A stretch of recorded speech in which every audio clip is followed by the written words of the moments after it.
Hey everyone, I'm Steph. I'm a Power Platform developer with Quisitive, and today Superfloof and I thought we would show a real-world use case. This client was closing down an office space and wanted to auction off their artwork to raise funds for a charity. Obviously the names have been changed to protect the innocent, but I'm going to step you through from start to finish how you can build this app yourself. This app was originally designed to be a mobile-friendly app, so please let me know in the comments below if you would like to get into that part of the process. But for today's video, we're just going to step through the creation of this app as if it was just a regular Canvas app. So as the screen loads, we're able to scroll through the gallery and see all the different artwork from their building. And you can see who the top bidder is, a preview of the art, and then the current bid and the dimensions. The dimensions is the important part because this client wanted the increment of the bid to be dependent on the size of the artwork. So if we look at this one here, it's a 40 by 40, click on view, we see the increment here is $5. We get a larger view of the picture, we get the dimensions, who the current top bidder is, how many bids to again get some excitement going, and the current bid. I can increment by $5 here. I can also set a max bid. This was something else that the client wanted to enable. If someone really wanted this, make it nice for them.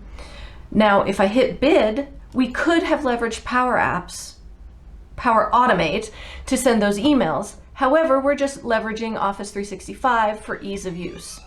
And here we have the immediate email that goes to the person that bid, as well as the person who's been outbid. Again, generating some excitement. It was sent to Baron Marshall, who is my husband, from me. You've been outbid. The current bid is $155. Go back to the auction to outbid them.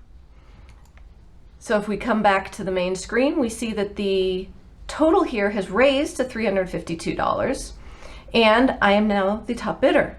Let's look at this piece of artwork. It's an 18 by 24. My mother is the top bidder at this one. The increment is $1. Again, using some logic in the back end to satisfy the requirements of the client. Now, let's get into building this app. And here we are in PowerApps. I'm going to click on a blank app, and I'm going to click Create a Blank Canvas app. Now, because we already have a Silent Auction 1, I'm going to call this Silent Auction 2. Very creative, I know. So while we wait for that, I went out to the interwebs and found a logo. Again, not the client, just a logo that we could work with. Now, the place that I like to start with is with the logo or with the client provided colors, something to get me started. So I'm going to upload, and there we have the logo. I'm going to click open. Now go back to the logo here on the screen, and I'm going to use a tool called Colorzilla. This is a file or a Chrome extension that I really enjoy using. Once you click on that, you can then hover over any part of a web page and get the color that your mouse is over. So we're going to grab the blue right there and go back to the Power App. So from our demo, which is right here, we want to start with a header bar. I like to work my way down. It gives me a starting place. So back over here, I'm going to insert a rectangle. Now Microsoft likes to start everything with this blue, so I'm going to drag it across, but then I also like to do this. Parents, and as you start typing, PowerApps will start helping you with the code. So if I start typing parent.width, that's the width of the entire screen. So if we are later, maybe, making this a responsive, this bar will then make itself the width of the entire screen. This is just a habit pattern I like to get into. It makes my life easier in the back end. I'm going to make it a height of 75. Now, within PowerApps, Microsoft knows that people don't look at everything the same way. I can change the height here. I can also come up here to the bar and change the height here as well. But right now what I'm going to do is I'm going to click on the color, and this takes me to the fill color. Now I could do RGBA from here. I can also click on the fill bucket. I could select any old blue from here, or I can come to custom, which enables me to put in the hex code. Now I need to grab that hex code again from Colorzilla. I'm going to pin it to make my life a little bit easier, and I'm going to copy to clipboard, and it gives me the option of which version I want. So I could do RGBA, but I'm just going to copy this one right here go back into the color bucket, back into custom, and paste the hex code right there. And hit enter. So now we have the blue from the logo on the screen. Now another good habit to get into is to rename your things. I like to always do camel case. So header, background. So that's what we've got here. If we reference the other app, what else do we need to do? We need to do a title and then a way to refresh. We'll get to that in a minute. We also need to pull the logo in. So if we come here to media, I can click on that and it'll automatically add it to me. That's kind of small, so I'm going to make it a little bit bigger. Then I'm going to add the title because we kind of need to know what this app's all about, right? Insert text label. Okay, back over to the tree view. And again, let's change the colors. I can come down here to color and manually change it, or I can click here and just select white, which is what I'm going to do. Make it centered, make it 24, and I like to make titles bold. They're important. That might be a little too bold, but we could always change that to semi-bold. Again, what do we want the width to be? Personally, parent.width. And then I could come down here and adjust here. I'm not going to do that. And silent auction. Again, multiple ways of doing things. I can enter the text here, or I can come up here to text and enter the text right here. Let's get into the meat and potatoes of this app. We need to add the data. So where is the data for this stored? In our actual use case, I have this in a SharePoint library. And in the SharePoint library, we have the pictures with their names. We have a column for bid, last bidder, current bidder, size, dimensions, and bids. Let's look at what types of columns we have going here. Again, for your use case, you may need to have different things. Click on More Library Settings. So here we have the bid is currency. The last bidder obviously is going to be a person. Current bidder is a person. Size is a choice. Dimensions, bids, you get the general idea here. So we're going to grab the URL of this library, copy, go back to our Power App. We're going to add data. So I clicked here on data. I could also here on the ribbon, add data. Now if I do a search, SharePoint, and you have to scroll a little bit, but there's our SharePoint. Now which account? I'm going to grab this one here. And then we paste in the URL of the site that the data lives. Now it's saying, okay, what library or what list? We're going to hit Art Auction Photos. That's where my data is stored. Let's add the gallery. I go back to the Insert menu and start typing gal. That gives us all the options. I'm going to add a horizontal gallery. Because we've already added the data source, I can select it from here. Move this down. Give us some working space. Now you see how it did read some of the items from the data source, but we still have some things that we need to finesse here. So this is not going to be a sample image. This is going to be this item .thumbnail .medium, and that gives us the image that we're looking for. Now in this example, we're getting a little bit out of our best practices. So let's call this label title, and let's rename this logo. My first rule of SharePoint is always don't panic. If you were to rename an image file and the image disappears, don't panic. You just need to refresh it by updating the name. Then we come here to gallery and we're going to call it gal art images. I can never type when people are watching. Now if we go back to our data source, we're not leveraging title for anything. And subtitle is being populated from bid. But we're going to leverage title here for bid, and I'll show you why. You see how it's a larger size and bold. That's what we want, is to catch people's attention, especially when we're talking about the bid amount. But we also need to add a dollar amount. So we're going to give it a $sign. Now we know that none of these artworks are going to go past $100. If we look at the width right now currently, again, to be dynamic, it's taking the parent template width, we haven't talked about that yet, minus 64. parent template width is the same as parent.width, except it's for the gallery container. So it's taking the entire width of the template or the gallery template width, and it's taking 64 off of that. Again, we don't need it to be that wide, right? So we can come in here and just give it a nice hard code. Since it's never going to be above a couple $100, I'm betting, let's just give it a width of 100. Now we also probably ought to tell people what the dimensions are, since the bid amount is determined by the dimensions. So let's change this from bid to the dimensions. However, if I just do dimensions, well, that's not very descriptive at all. Probably ought to add some text to that. So let's do this instead. Dimensions, give it a title, but also the amount. Well, it's being cut off. Why is it being cut off? Because the width of the subtitle by default in a gallery is tied to the title of the width. Most of the time you want it to be that way. Here we don't really care. I'm just going to set it to 300. That gives us more along the lines of what we're looking for. We don't really need it to be that large, so we're going to make it 13. We're getting there. So now we probably ought to tell people what this is. So let's rename this. This is going to be the label dimensions. This is going to be the label for bid. But we probably ought to tell people what this amount is. It's not exactly clear now. So let's move both of these items down a little bit and add a new label. So from within here, we're going to insert a text label,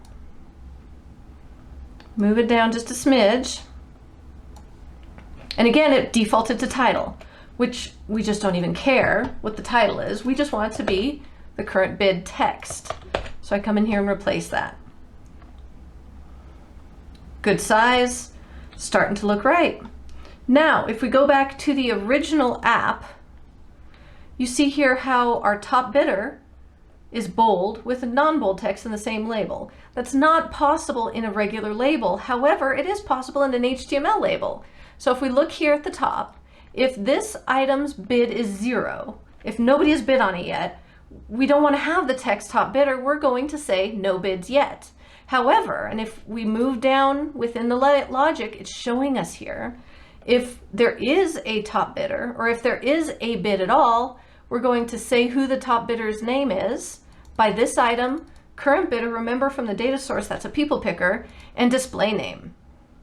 So I'm just going to copy this text, or this HTML text, and come over here. Again, within the gallery, I'm going to insert, you don't see HTML text here, so I start typing HTML text. Automatically puts into every cell, which is what we want, but we don't want that. We want this. Now, we also want it to be a little bit bigger, so it's a little more in your face, and probably need to make the artwork just a smidge smaller. So I'm going to make this, even though it's the medium, make it a little bit smaller, and then center this as well. I'm going to make the logo smaller. And you notice how I accidentally moved it. Control-Z does work on a keyboard within PowerApps, which is fabulous. Now, one of the things we do probably need to do is sort the items, because we want people coming in here and bidding on things. They want to see who other people are bidding on. Currently, this gallery isn't filtered. It's not sorted, nothing's doing, it's just giving us the gallery. So what we want to do instead is sort the items, right? So what do we want to do? We want to sort it by the bid amount, and we want to have a sort order of descending, which means whoever has bid the most, we want that at the front. Now, because we did that, now we have top bidder at the front. Now you notice, I didn't make this text box big enough, so it's wrapping the text. Let's make this 300, and let's center it. Now, do we want to probably make this dynamic? Yes, we'll get into that in the next video. Again, let me know in the comments if that's what you want. Something else that we had in the original was a background, right? We want to kind of differentiate bid label which item is which. So right now, all of these galleries have a template padding of 0, which means there's no space in between them. Let's make that a template padding of 10. Now you see how that bumped everything down? We're going to fix it. It's the other reason I made the logo a little bit smaller. We're going to make this a little bit taller. Still, right? Not exactly what we're wanting yet, but that's fine. Let's insert a rectangle, another rectangle. Again, Microsoft gives us our standard blue. In another video, let me know in the comments, we can get into theming. That's another fun thing that's relatively new within PowerApps. This I am going to make a width of parent width, and I'm going to grab it and haul it all the way down. Now, this is where you can go one of two ways. We can go back up here to the header background, grab the RGBA, and copy and paste it here. But let's say the client comes back and says, hey, what would it look like if we had green instead?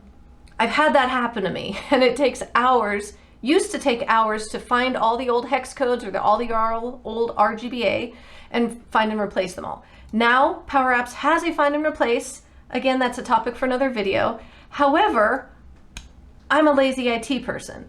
I want to just have the color combination or the color code in one place. So something that I've started doing is I will reference the code, not by name, not by value, but by name. So what we're going to do here is the fill is going to be header bg.fill. That way, if the client ever wants to change the color, we just change the header and it changes everything else. A little bit of laziness here. So this is going to be the gallery background. Again, you see I'm following my convention. Come up with your own convention, but follow it. And then we're going to move this so it's below, send backwards, below the gallery. Well, it's a start. But one other thing we need to do is add a rectangle within the gallery that's white to give us a little bit of contrast. So we go back to the gallery, and you see how it's selecting the background. I can come up here to the gallery itself, within it, and I'm going to paste in the triangle or the rectangle from my other app. Now you see it's not quite right. We definitely don't want it up front. We want this to be the gal item, and see how if you have L's and I's it gets a little confusing. So here we're going to do gallery item background, but we want to move this to the back. So reorder, send to back. Now, it's looking a little bit better. So let's make it a little bit smaller because we do want it to fit within everything else here. So right now, I copy and pasted it from my existing app. The width is parent.template width, and the height is parent.template height. So it is giving us what we want here, but our gallery background is a little bit too small. So again, you see how you go back and forth. What we needed to do is have the Y be the Y for the gallery, right? So gallery or gal art images dot Y, right? So now things are lining up, and we want the height, and I'm a lazy coder, so I'm going to copy. We're going to go to the height and tie it there. So now we're starting to get everything tied together. So if I move one thing, it'll move everything else in the future. Lazy coding. But I don't want to have to come back and redo things. Now that we have the gallery for the users to see the items, we probably need to create a way for the users to bid on the items. So we'll need to create another screen. Microsoft has provided many ways of doing that. We can come up here to the ribbon and select a new screen. We can choose one of the screens from their templates or a blank, or here on the tree view, we can also duplicate screen. If you had a lot of things that you were replicating from one to the other, this would be the way to do it. But for today, we're just going to create a new blank screen. And I'm going to call this one Screen Items. I'm going to grab the header bar, from our landing screen and put it here in the new one. I'm also going to grab the title, copy that, and move it here as well. See, it's a little bit off. That's fine. We can adjust. Now we have to have a way for people to move from one screen to the next and bring over which item they're bidding on. So we want to add a button within the gallery. So we're going to select the gallery and go to button. Move that down here. And I'm going to change the text to view. I don't think we need the button to be this big, so let's make it 100. There we go. Now, I think this is getting to be a little bit too much blue. So from our logo, we have our secondary color, and I'm going to get into the fill box and add the hex. So from the logo up here, we have green, blue, black, and white. Too much blue is just too much blue. So we have green now, and if I play the app, this is one of the things I like to show people. We don't only have a button fill, we also have a hover fill and a press fill. Now you see how it automatically changes colors to make it visible and readable, but we really don't want the hover fill to be that blue. So here's where we get into some of the fun of the GUI of PowerApps. If I select on it and scroll down, here we have some of the other fills. If I select here, we have a color fade. This RGBA is the hard code for that blue that is popping up everywhere in the app, and then we're taking a -20. Well, I could come in here and put in the RGBA for the green that we used, but why? Again, if the client comes in and wants to change all the colors, I'm lazy, I only want to do it once. So what I can do instead is self.fill. Now, if I come and hover, it's giving me the green, but a darker green. And when I click, it gives me white, that's fine. Another way we could have done it, multiple ways of doing things in PowerApps, is I can come here to Advanced, search for a property, and I can go color, COL, right? I could also do fill, and it would give me everything in one spot. Let's also rename the button. You've seen me renaming things from this side here by double clicking. You can also rename from this side. So let's call this button view.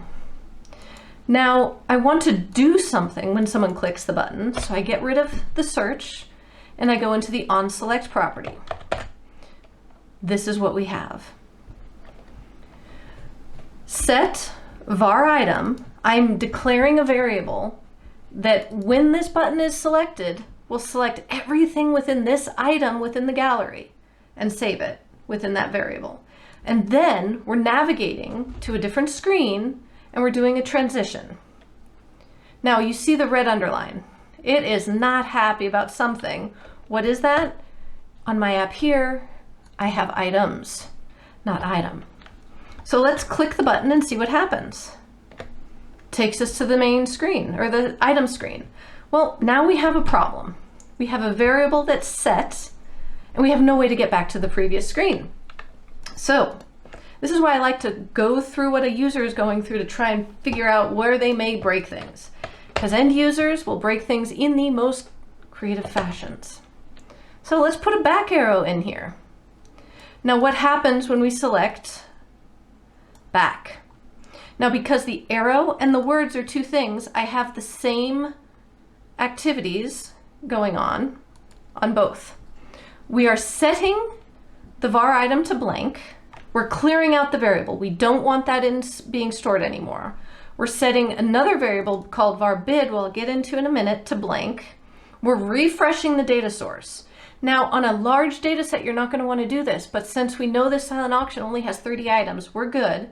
And then we're navigating back to the main screen. So we're clearing out stuff we don't need and we're going back. Let's test it. I'm going to hit the Alt key on my keyboard and go back. There we have it. So let's go back into the screen, because this is where we really want to start fleshing out, how people bid. So the first thing we're going to do is we're going to insert an image. Where's the image? There is no image, so I start typing. and it gives us that blank sample image.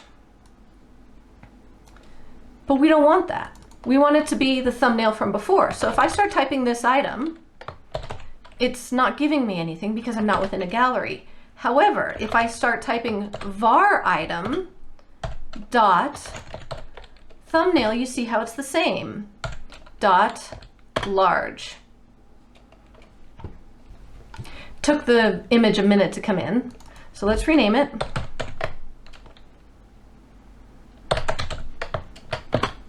Okay, now you see how when I renamed it, the image went away. First rule of SharePoint, first rule of PowerApps, don't panic. If something should work and it isn't, just give it a sec and or go back and come in. You refresh the screen and it'll pop it back up. So there we have a larger image of what the person is bidding on, because if we go back, that's kind of small, right? They may not remember what that piece of artwork looked like. They may want to see it a little bit bigger. So let's make it a little bit larger.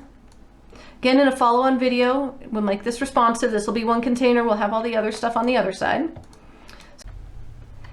Now let's bring in the controls that will enable the end users to bid. Okay, let's start at the top and work our way down.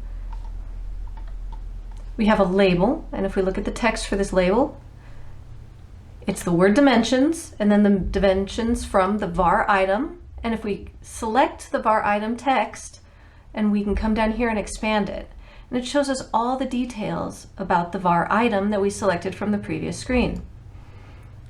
We come down here, we have another label just with some gray text, again trying to mix things up. You don't want everything to be the same color.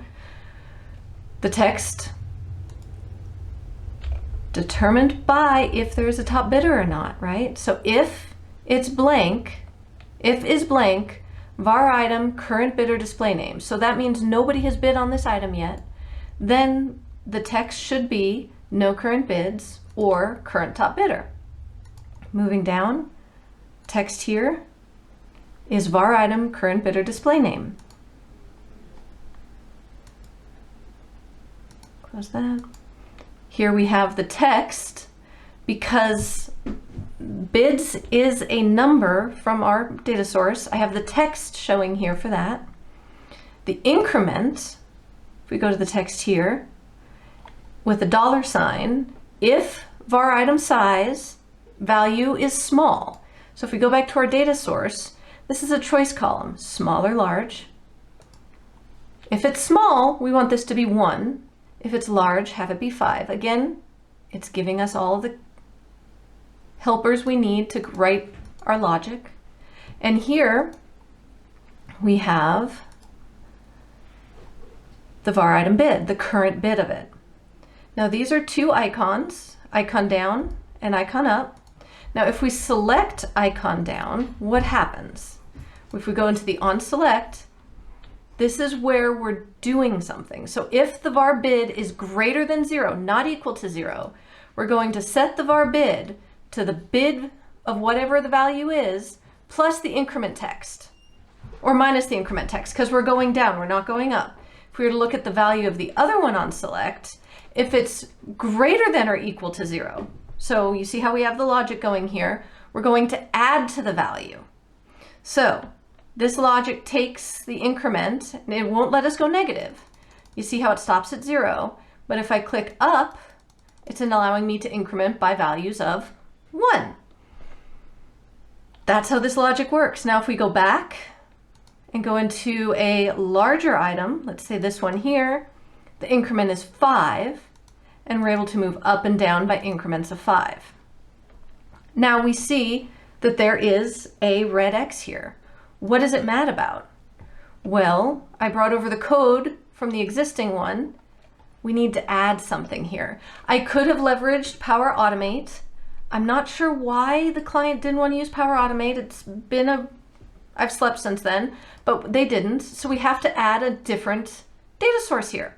And what we're going to add here is 365. But which version of 365, right? I was not specific enough here because there are a ton of 365s in here.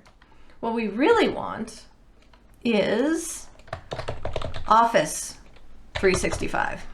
Oh, didn't find that. I don't know why it didn't find that. Office 365 Outlook. I'm going to add the connection. So what we have going on when you bid is if it's not blank, var item last bidder, so if nobody has bid on this before, then we're not going to send an email. We're just going to patch to our data source, and I'll get into all this in a minute. But if there is a last bidder, we're going to send an email. And we're going to send it to, and you can see here how if I click on the send email v2, it helps me write the code. Who is this email going to? It's going to the current bidder, right? Right now the current bidder is, for this instance, me. So this is not a good use case, but if we then go down to the next line, this is the subject, silent auction, you have been outbid. The next one is the body in an HTML format. So here we have text and a variable. So we're saying the display name of the person that just outbid us and a couple of hard breaks. You have been outbid by whoever the current user is in the app that clicked the button, and the current bid is what the bid amount text was, so this item here. Now you see how when I select in the code here, it color codes where we're referencing things in the app, so it makes it really handy. One thing I do have to change is this href. So if we look at the email that gets sent, there's a hyperlink to the PowerApp, so it'll open up the PowerApp. So we will need to update this in a minute, head back to the auction to outbid them. So basically, it's a very simple email, very straightforward, very fast. We don't have to worry about flow runs, if that's a consideration. So Stephanie Marshall, my husband outbid me, how dare he, go back to the app to bid. Then as we go down, we want to do more than just send an email. We're also seeing the person that sent the email. Then we're going to patch. And this patch statement is very nice because we're not leveraging forms. I like how PowerApps has made it very nice, Microsoft, by color coding everything. You'll notice here we're patching art auction, photos, var item. So that's the record that we're patching, and where are things going? This is the name of the column from my data source and what I'm patching to it. It's the value of the text plus the amount of the current bid. So we're taking the 155 and we're adding 5 to it and patching that to the data source. Bids is the count of bids, and we're taking that and incrementing it by 1, again trying to encourage that feeling of anticipation. Last bidder, and I'll pause here so you can see the code. I'll put this code in the description because this is the most complicated part of the code of the app. I'll put this in the description of the YouTube. The last bidder, this is how we get the last bidder's profile within the O365. The current bidder, that's how we get that information. And then here, once the button is clicked, we're setting the var item to blank, we're setting the bid to blank, and we're navigating back to the main screen. Pretty cool, huh? So let's go back to the main screen. We're not going to bid. I am going to go find one where I haven't bid on it. Here's one. My mother was the high bidder on this one. I'm going to set the max bid here, and I'm going to bid now. And we'll see how the activity works. It does its thing and pops me back to the main screen. I heard the email chime. My mother got an email. You've been outbid. How dare I? Head back to the auction. There's the basic functionality of the app. But wait, there's more. If we look back at the original app, we have a auction closes in, and we have a progress bar showing how much money has been raised so far. So let's start with the progress bar. I'm going to paste in from the other app the code, but I'm also going to show you this. We haven't really talked about app OnStart yet, but this is one of those really great locations that you can put code, specific code, that will run every time the app plays. Now, if we run the OnStart, What we're doing here is we're setting a var amount raised, and we're doing some maths. Now you'll notice here we have a blue underline. Now it's not red, so it's not failing, but it's not good either. What does this mean? If we hover over it, it gives us a delegation warning. Basically, this is saying this isn't going to work, and we can read it here. The highlighted part of the formula might not work on large data sets. We know that this app only has 35 records, so it's not going to be a concern here. Plus, on the OnStart, we're refreshing the data source. So every time it plays, we get our data, and you see here now we have the updated amount. Now these items are an HTML, because as you remember, you can't combine things, you can't have bold and not bold. Here we have bold text for the var of amount raised, and we have some gray text. So that's the code for that. And then we have a rectangle, and then we have a progress fill. Now the progress fill is kind of the fun part because we have a color going on there, but here's the width. And this is where maths come into play. This took me a little while.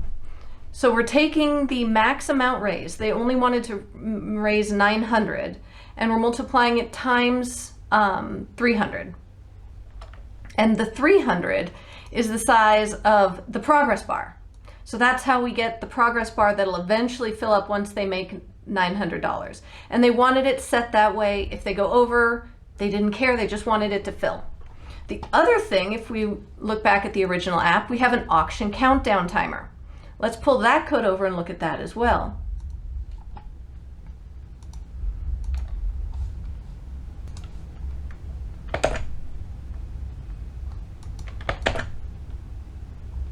There we go. Pull the entire thing over. There we go. Again, trying to get people excited. If we look here, this is a date diff. So what we're saying is the auction ends on May 29th. So what's the date difference? The time, the actual day difference between then and now is that 10 days. And it ends at 6 o'clock, 1800 Zulu time. And it's the difference, date diff, for a time value of now, time value 1800 in hours. So that's how we get the auction closing countdown timer.